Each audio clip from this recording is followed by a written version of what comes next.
Good morning, guys. Today's video, I'm going to talk about the results from an experiment I started about 3 months ago, where I started recording temperature in my small little plastic greenhouse, just because I wanted to understand what sort of difference it made. So today's video, just going to go through the results.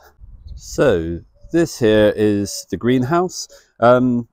And you know, these are quite cheap. I think these are about £40 in garden centres, maybe a little bit more.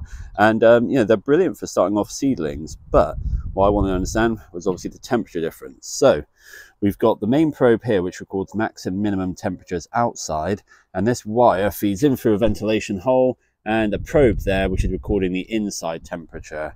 So I'm going to get straight to it with the results. So what we were looking at was the differences in temperatures between the inside probe and the outside probe. So with the maximum temperatures, so how high the temperature got during that 24-hour period, varied by about 2.36 degrees Celsius. It was typically 2.36 degrees Celsius warmer in here than it was outside. Now that's just an average. Some days it'd be about the same. Some days I even saw a difference of 5 degrees. And now what I noticed is the big thing is obviously sunshine. If the sun was out, you know, it was a clear day, this heated up really nicely. Whereas if it's a cloudy day, a bit overcast like today, the temperatures are almost always about the same.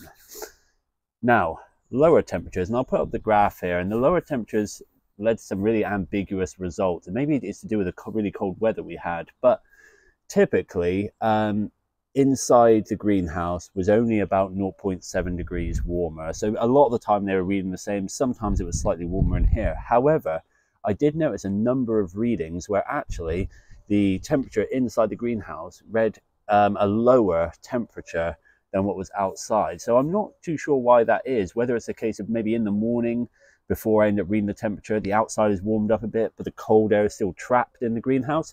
I'm not too sure, but I suppose what all this information really tells us, end of the day, is that these greenhouses are great for, you know, protecting your seedlings from the worst of the elements, wind, rain. It's also pretty good for making sure they don't get eaten by pests, you know, slugs and birds and things.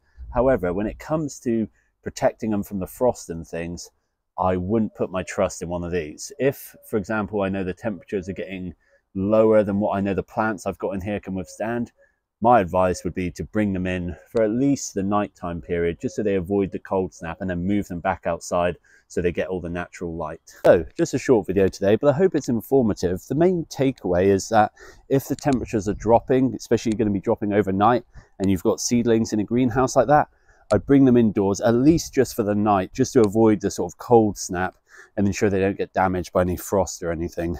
But yeah, I hope you like this video. Don't forget to like and subscribe. Thank you for watching.